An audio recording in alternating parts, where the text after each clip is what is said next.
Je vais résumer ma vie aujourd'hui avec vous, je dirais que c'est d'abord des rencontres. Il s'appelle Juste Leblanc. Ah bon, il n'a pas de prénom? Je suis ton père. Honte. Chez le Nord. Ah non de Dieu, versez-moi un canon, Claude. Comment? Pas de bras, pas de chocolat. Bonjour à tous, bienvenue à l'émission Réplique Culte sur D4B avec l'association Cinémel du Cinéma Le Méliès. Aujourd'hui, nous vous présentons les nouveautés à l'affiche à partir du 1er mars. Interdit aux chiens et aux Italiens, un film d'animation d'Alain Huguetto à voir dès 10 ans.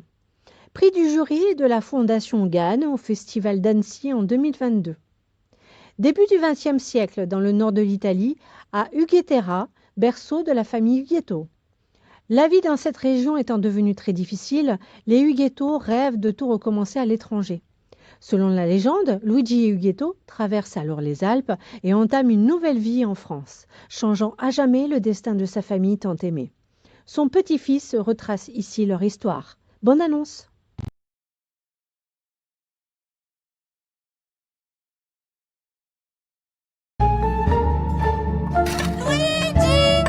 Tout a commencé ici, en Italie, à l'ombre du mont Viso.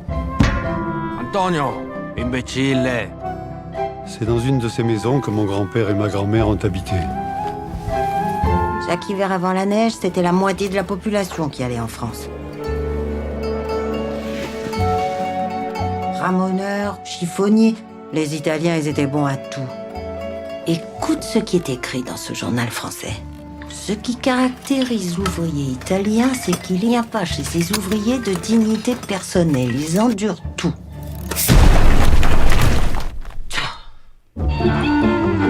Les enfants ont découvert le français à l'école. Les premiers mots qu'ils ont appris ont été « fils de pute de macaroni ». Pourquoi ils ont écrit ça, papa? Pourquoi? C'est parce qu'ils ont peur que les chiens mordent les Italiens, tu comprends? Allez les enfants, on y va.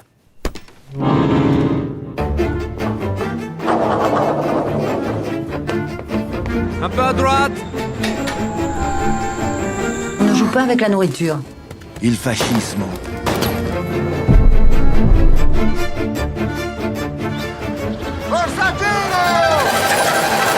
Le petit oiseau va sortir. Menteur! Je vois pas l'oiseau.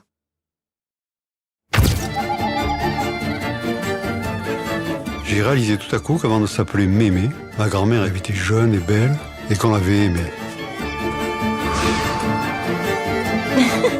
Et alors? On joue avec la nourriture maintenant?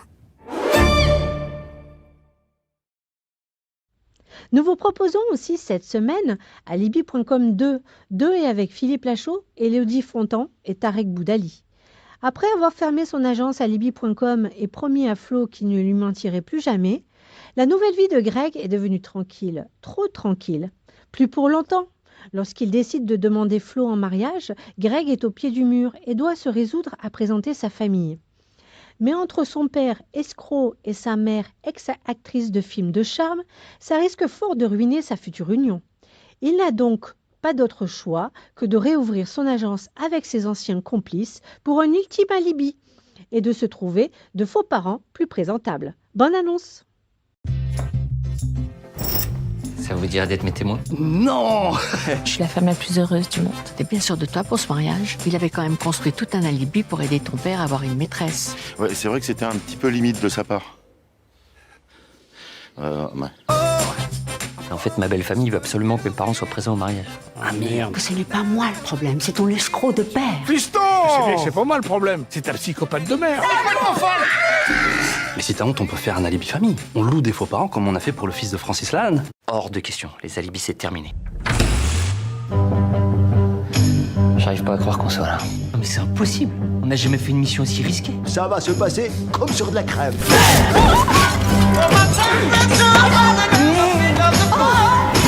Marlène, aide-moi, fais quelque chose. Oh.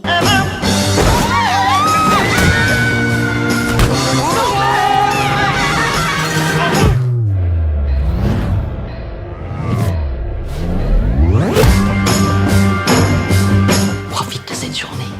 Elle va être mémorable.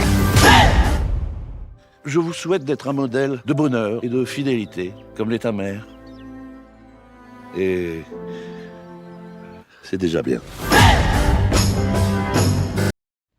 La Passagère, film polonais inachevé d'Andrzej Monk, est monté par Witold Liesiewicz, avec Anna Siepielewska, Alessandra Slaska et Jan Kresmar. Prix spécial à Cannes en 1964. Lisa subit un choc quand, lors d'une croisière en compagnie de son mari, elle croit reconnaître parmi les passagers une jeune femme, Martha, ex-détenue du camp d'Auschwitz où elle était surveillante SS. Lisa, dont le mari ignore cette partie de sa vie, se souvient de son passé terrifiant. Ce sont d'abord des fragments en vrac qu'elle arrange afin de construire un récit à l'intention de son mari et dans le but de se justifier. Mais peu à peu, la véritable histoire se reconstitue. Bonne annonce!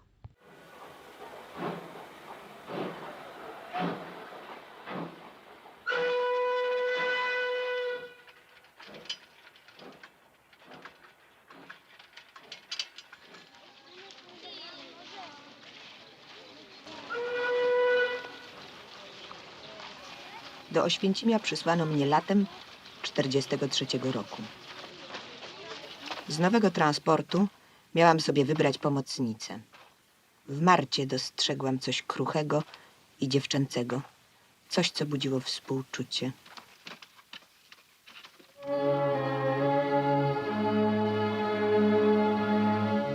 Kiedy dowiedziałam się, że w obozie przebywa narzeczony Marty, Tadeusz,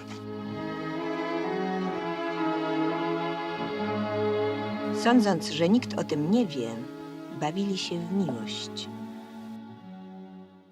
Ale ja wiedziałam.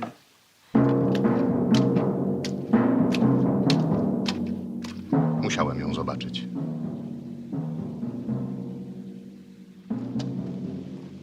Chyba wtedy właśnie zaczęła mnie naprawdę pasjonować walka z Martą o Martę.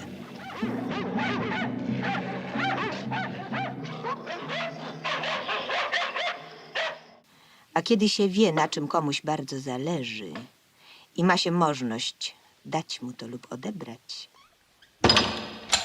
jest się jego panem.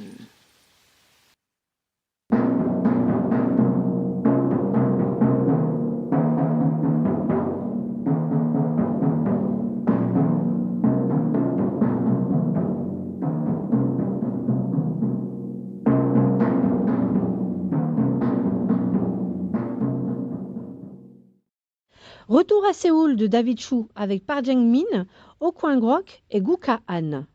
Sur un coup de tête, Freddy, 25 ans, retourne pour la première fois en Corée du Sud, où elle est née. La jeune femme se lance avec fougue à la recherche de ses origines dans ce pays qui lui est étranger, faisant basculer sa vie dans des directions nouvelles et inattendues. Bonne annonce! What are you listening? It's Korean music. Tu ne connais vraiment rien de la Corée? Non, rien. Where are you from? France. 이분 전국적인 한국이상이죠. 컴백. C'est la seule chose qui me reste de la Corée. C'est ta mère? Biologique, je pense, oui. Tu vas essayer de retrouver tes parents? Non. Pourquoi non? 네가 와서 우리랑 같이 살았으면 좋겠어. I have my family and my friends over there.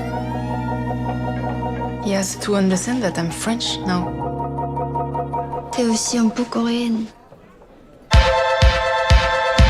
왜 이렇게 전화가 안 되나? J'ai eu envie de tout foutre en l'air aujourd'hui. Ça, je connais. Et tu fais quoi dans ces cas-là? Je fous tout en l'air. 뭐하고 말을 좀 해봐.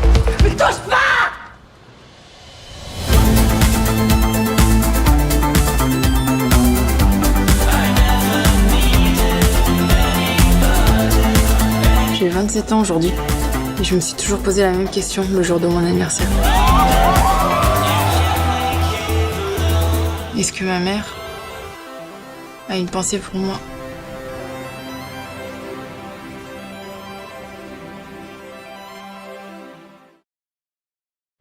La femme de Tchaïkovski, du réalisateur russe Kirill Serebreniskov, avec Odin Lundviron, Aliona Mikhailova et Philippe Avdeliev.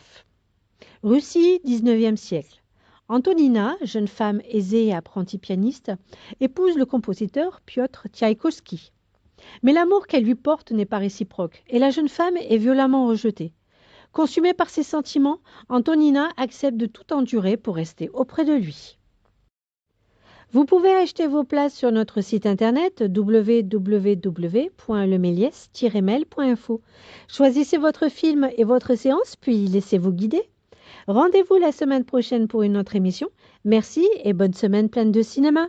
Je vais résumer ma vie aujourd'hui avec vous, je dirais que c'est d'abord des rencontres. Il s'appelle Juste Leblanc. Ah bon, il a pas de prénom. Je suis ton père. Honte. Chez le Nord. Oh non de Dieu, Versez-moi un canon, Claude. Comment? Pas de bras, pas de chocolat.